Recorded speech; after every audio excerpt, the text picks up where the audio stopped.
terkait status Hasto Kristianto sebagai tersangka Komisi Pemberantasan Korupsi. Dalam sambutannya pada peringatan HUT ke-52 PDI Perjuangan, Megawati mempertanyakan mengapa KPK seolah hanya berfokus pada Hasto. Sementara banyak kasus lain yang juga membutuhkan perhatian lembaga anti rasuah tersebut. Loh KPK, masa nggak ada kerjaan lain? Hah? Yang dituding, yang diubrek-ubrek hanya Pak Hasto gue. Ayo wartawan, tulis itu. Karena sebenarnya kan banyak yang malah udah tersangka. Tapi meneng gue. Aku udah kalau tiap hari buka koran, mungkin ada tambahan. Gak ada. Tadi aja sebelum kesini yang ngono. Kali-kali sopo ngono yang rentep-rentep iku lho, kan akeh. Ntar kalau saya ngomong katanya saya ini tidak tidak sopan. Masa kalian gitu takut? Sebenarnya takut tuh apa tuh? Saya kan udah ngomong tuh ilusi. Megawati mengaku selalu mencari tahu perkembangan terbaru melalui media sosial. Presiden kelima RI ini mengaku geram dan mendorong KPK berani mengusut kasus-kasus korupsi besar. Dalam acara tersebut, Sekjen PDI Perjuangan Hasto Kristianto hadir dan bahkan memimpin prosesi mengheningkan cipta dalam perayaan ulang tahun Partai Banteng Moncong Putih. Akankah Hasto menepati janjinya untuk hadir dalam panggilan kedua pemeriksaan KPK sebagai tersangka? Tim TV One mengabarkan.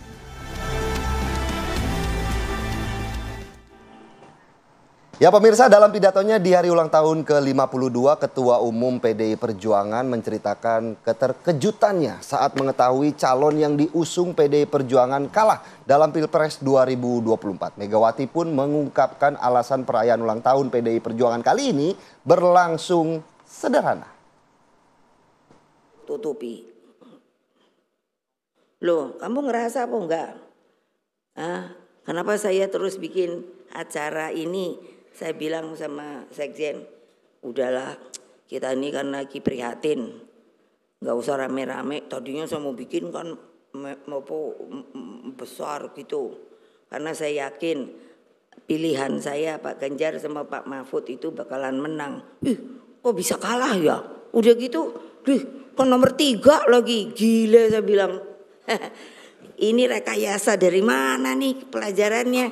Saya kepingin juga belajar kayak gituan. Gila deh, itu namanya orang udah mabuk. Apa namanya? Kalau di psikologi, aja guyu loh Mas Butet. Saya kan senimaniwati juga. Jadi namanya apa? Yang namanya itu megalomania. Nah.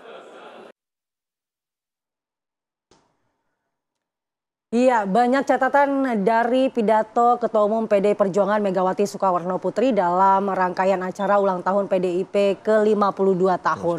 Di antaranya adalah kritik terhadap KPK, kemudian menyinggung soal mantan penguasa yang menguasai KPK, dan juga sejumlah kritikan lainnya terhadap pejabat negara. Nah, kita akan membahas terkait hal ini, apa makna dari pidato Megawati Soekarnoputri. Sudah hadir narasumber di studio, ada Bang Effendi Ghosali, pakar komunikasi politik. Selamat pagi, Bang. Selamat pagi, Bang. Bukan bahas bola nih kali ini kita bahas ya. Walaupun datangnya hari ini tapi enggak. Oke, kemudian ada juga Bang Silvester Matituta, Ketum Solidaritas Merah Putih. Selamat pagi, Bang Silvester. Kemudian melalui daring sudah tersambung juga Bang Aryo Seno Bagaskoro, politikus PDIP. Selamat pagi, Mas Seno. Pagi, Mbak. Malam, Mas Philip. Selamat pagi, Prof. Effendi. Pagi. Selamat pagi. Ya. Selamat pagi, Mas Seno. Selamat ulang tahun. Iya, selamat ulang tahun. Terima kasih. Yang ke-52 ya? 52, betul. Oke, kita ke Mas Seno dulu nih sebagai yang berulang tahun. Dan kemarin di ulang tahun PDIP, pidato Megawati Soekarnoputri cukup menjadi sorotan, Mas Seno. Karena ada kritikan terhadap lembaga anti rasuah KPK yang sepertinya nih tidak ada kerjaan lain selain mengubrek-ubrek kasus Pak Hasto. Apa sebenarnya makna yang ingin disampaikan oleh Bu Megawati Soekarnoputri ini? Apakah ingin mengatakan bahwa saat ini PDIP dalam tekanan yang cukup berat karena adanya kasus Pak Hasto, atau ingin menunjukkan bahwa KPK ini memang disetir oleh pihak yang dulunya menjadi penguasa? Ya, terima kasih Mbak Mala. Jadi kalau kita mencermati secara utuh pidato Ibu Megawati Soekarno Putri dalam acara pidato HUT kemarin, itu sebenarnya sangat panjang ya. Ada kurang lebih 3 jam 10 menit Ibu Mega memberikan sambutan pidato, dan itu memotret berbagai persoalan ya, secara komprehensif dari bagaimana kami semua di PDI Perjuangan berterima kasih, dan Ibu Mega beserta keluarga besar Bung Karno berterima kasih kepada Pak Prabowo atas kemudian tindak lanjut dari keputusan MPR saat mencabut TAP MPR yang mengenai tentang Bung Karno dan ajarannya, bahwa tuduhan Bung Karno dulu pernah berkhianat untuk bangsa dan negara itu sudah batal demi hukum, dan hari ini dijalankan secara konsisten. Kami berterima kasih. Dalam perjalanan itu kita juga melakukan suatu refleksi bahwa di dalam sejarah Indonesia PDI Perjuangan ini cukup kenyang dengan asam garam menghadapi situasi yang tidak mudah. Ditekan dari kanan kiri, kemudian menghadapi serangan-serangan bertubi-tubi baik secara terstruktur maupun dari bentuk framing-framing negatif di mana-mana, itu sudah biasa kami hadapi. Dan dalam situasi itu biasanya di dalam catatan sejarah selalu PDI Perjuangan pada saat berupaya untuk dikecilkan, malah disitulah kita semakin besar. Maka di situasi saat ini pun sebenarnya 1 tahun, 2 tahun terakhir ada suasana kebatinan yang cukup mirip lah dengan apa yang menjadi refleksi kami di dalam kebatinan para kader PDI Perjuangan saat ini. Ditekan di mana-mana, dikeroyok di banyak tempat, dan dalam berbagai situasi harus disudutkan oleh kekuatan yang terstruktur.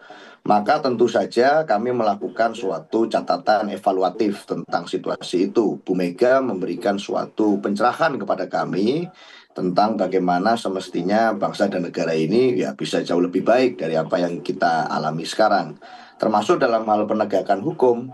Nah, dalam konteks KPK yang disebut kemarin, sebetulnya dorongannya itu adalah bahwa hari ini kan banyak juga tuh kasus-kasus lain di negeri ini yang hari ini sudah banyak orang yang membicarakan itu, memberikan laporannya kepada KPK, kemudian menyampaikan berbagai fakta-fakta dugaan awal terkait dengan pelanggaran hukum yang dilakukan oleh banyak pihak, termasuk dari KPK sendiri yang sebenarnya punya puluhan tersangka yang lain yang sudah lama sekali statusnya terkatung-katung tidak jelas, tidak segera diputus terdakwa, tidak juga diputus bebas nama-nama individu atau orang ini, tetapi kemudian malah seakan-akan hari-hari ini target prioritas program unggulan utama dari penegakan hukum kita itu dikaitkan terus dengan kasusnya Pak Hasto Kristianto. Dan ini kita melihat betul bahwa bumbu-bumbu dan dramanya banyak sekali gitu. Dalam konteks kasus, saya tidak mengecilkan kasus demi kasus ya, tapi dalam konteks kasus suap misalnya, harus ada penggeledahan 2 rumah dengan 16 personel, dengan 6 mobil, selama 4 jam dilakukan penggeledahan. Nah ini kan kayak diubek-ubek gitu loh Mbak. Dan itu buat saya, buat kami semua, ini sebenarnya kok aneh. Harusnya ada banyak prioritas lain yang menyangkut kerugian negara yang jauh lebih besar. Konteksnya itu Mbak Mala. Baik, terima kasih Bang Seno. Saya mau ke Bang Sylvester terlebih dahulu Bang. Bagaimana kemudian menanggapi pernyataan dari Bu Mega yang jangan dong instrumen negara diatur-atur oleh pemerintah penguasa sekarang. Mungkin ada tanggapannya? Ya, pertama kita ucapkan selamat ya kepada PDIP ya. Sudah cukup tua juga ya, 52 tahun. Tapi menurut saya kok kayaknya nggak dewasa-dewasa gitu loh. Jadi apa yang dinyatakan Ibu Megawati menurut saya sih nggak berdasar ya. Mana ada pemerintah sekarang mengintervensi kayak KPK, ya kan? Sebenarnya Ibu Megawati sendiri dan teman-teman di PDIP yang menurut saya mengkerdilkan KPK dan tidak mendukung pemberantasan korupsi. Contoh dikatakan Ibu Megawati bahwa korupsinya kecil-kecil. Padahal memang sesuai perintah undang-undang KPK, memang KPK itu berhak menyelidiki, menyidik, bahkan menuntut yang kerugian negaranya itu di atas 1 miliar. Gitu loh. Padahal kalau kita mau ngomong, mau besar atau kecil ya korupsi. Gitu loh. Harusnya ya, dalam ulang tahun ini menurut saya Ibu Mega harus benar-benar menguatkan KPK, gitu loh. bila perlu Ibu Mega sebagai pimpinan dari PDIP, selama ini kan banyak dari kawan-kawan, ya saya melihat PDIP banyak mengeluarkan menjelekkan orang lain ya, terus menghina gitu loh. Ini harusnya minta maaf ke rakyat, contohnya menghina tukang bakso, ya kan, menghina ibu-ibu pengajian, termasuk Pak Jokowi yang selama ini selalu dihina gitu loh. Jadi kembali lagi, ya kita berharap dengan ulang tahun ini PDIP makin dewasa agar kedepannya itu bisa benar-benar rakyat mencintai lagi seperti zaman dulu. Kalau sekarang katakan bahwa PDIP dihantam kiri kanan, siapa yang menghantam? Gitu, nggak ada gitu loh. Kan ini kan hukuman dari selama ini arogansinya dari PDIP, merendahkan orang gitu loh, memfitnah orang ya. Akhirnya di Pilpres kemarin, di Pilkada kemarin ya anjlok, turun walaupun juara 1, turun 4%. Ya itu adalah hukuman dari rakyat gitu loh. Baik. Kita minta tanggapan dari Bang Ege. Bang Ege, apa sih makna yang mau disampaikan dari pidato Ibu Megawati kemarin dan kritikannya yang ditujukan kepada KPK nih? Ya, bagian yang menggembirakan dulu. Saya selalu kalau nonton, apalagi panjang tuh ya, 3 jam atau 10 menit. Nggak semua saya berhasil mengikuti, tapi hal-hal yang menggembirakan, pertama tentu saja terima kasih kepada Bapak Presiden dan MPR, bahwa TAP MPRS itu ya, 33 tahun 67, sudah dicabut. Sehingga sekarang tidak ada lagi kaitan dengan posisi mengkhianati negara dan lain-lain buat proklamator kita. Ya, itu satu. Dan yang kedua, bahwa Bu Megawati sama sekali tidak ada masalah dengan Pak Prabowo, itu ya, mengucapkan bahwa perasaan kami sama-sama sebagai ketua umum. Berarti bukan dengan pemerintahan sekarang. Iya, dan kemudian kami tidak pernah walaupun nggak rame-rame di situ, tapi kan nggak pernah ngurusuin, artinya nggak pernah ganggu. Silakanlah rame-rame di situ gitu ya. Dan kemudian sebetulnya mau juga itu ada kabar-kabar mau dimasakin nasi goreng lagi. Tapi ini kan lagi agak mumet dengan anak-anak gitu ya. Nah kalau nggak bisa ketemu, kan mungkin belum pas waktunya, bisa kirim orang untuk ketemu, sama saja. Nah itu kan hal-hal yang menggembirakan, jadi garis bawahnya nggak ada permasalahan nih. Itu bagian penting antara Bu Megawati dengan Pak Prabowo. Jadi mengambil posisi tidak di dalam kabinet tapi bukan oposisi. Kurang lebih seperti itu. Itu dua bagian yang menggembirakan. Nah tentu saja akan segera masuk ke soal yang KPK. Tapi kalau dengernya agak lengkap, bunyinya antara lain ya, saya tuh baca koran setiap hari, kurang lebih gitulah. Tapi belum menemukan bukti baru ini. Ya jadi nggak bisa langsung ya bawa kemudian. Banyak loh yang lebih besar, TTT, itu kok nggak dikejar gitu. Kurang lebih gitu ya. Walaupun mungkin orang bisa seperti Bang Silvester tadi nangkep, oh berarti menyatakan ini kecil, ya, tapi yang besar-besar kok nggak dikejar gitu ya. Nggak boleh kan ada dikotomi antara korupsi kecil dan korupsi besar. Tapi kalau kita mau lari-larikan ke sana, banyak juga yang lucu-lucu. Misalnya, ya ini supaya saya liatin konteksnya. Ada yang mengatakan, justru dulu presiden sebelumnya melindungi Pak Hasto. Loh, itu harus dipanggil KPK juga loh. Loh, melindungi? Hah? Harus ikut tersangka loh. Kalau betul melindungi gitu. Jadi ini tidak dari satu bagian yang sederhana nih. Bahkan ini seakan-akan mendapat penekanan karena akan berlanjut ke hari Senin. Betul ya? Ada pemanggilan ke hari Senin. Tapi jangan terpaku pada itu saja. Karena sebetulnya banyak lagi, misalnya ketika tadi ya menceritakan kalau ini kan kritik untuk pejabat negara dalam konteks tertentu, misalnya soal pemilu presiden yang lalu. Kalau kalahnya sudah fakta kan, agak sulit juga kalau kalahnya dikejar-kejar begitu dalam gitu. Tapi kan disebut rekayasa. Siapa tuh yang merekayasa? Mau juga belajar. Mau belajar dari dia. Cuma ada satu bagian yang penting itu dikaitkan dengan kok pada waktu itu pasangan ini ya, Ganjar dan Mahfud, itu dikejar soal menolak menjadi tuan rumah Piala Dunia U20. Ada-ada aja pokoknya. Tapi penting itu loh, Anda rasakan nggak sampai saat ini gitu? Itu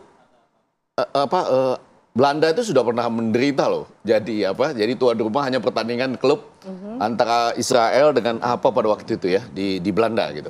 Terus lebih daripada itu, sekarang beberapa negara malah menolak bertanding melawan Israel. Ya, betul sekali. Dalam konteks kita, secara ideologi, kita memang nggak layak untuk menjadi tuan rumah U20 gitu. Nah, tapi itu menurut Bu Mega dijadikan alasan buat antara lain menyerang Ganjar dan Mahfud waktu itu. Jadi maksudnya kalau saya lihat masalah, saya lihat lengkap gitu. Tidak hanya itu. Nah, kemudian tentu saja ada beberapa kritik-kritik lain ya yang menurut saya penting tapi agak bersifat sedikit pribadi. Nah, ini masalahnya kalau pidato terlalu panjang nih Seno.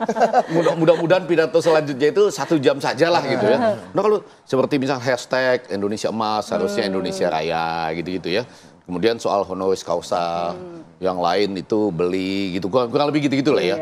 Maksud saya menyebut saya banyak dapat honoris causa atau profesor seperti itu juga nggak terlalu pas kurang lebih. Jadi saya komplit ya. Ada yang bagian melakukan kritik juga karena terlalu panjang dan agak personal sifatnya gitu. Ya. Nanti kita minta respons dari Mas Seno, tapi kita harus jeda dulu pemirsa. Usai jeda kita lanjutkan perbincangan.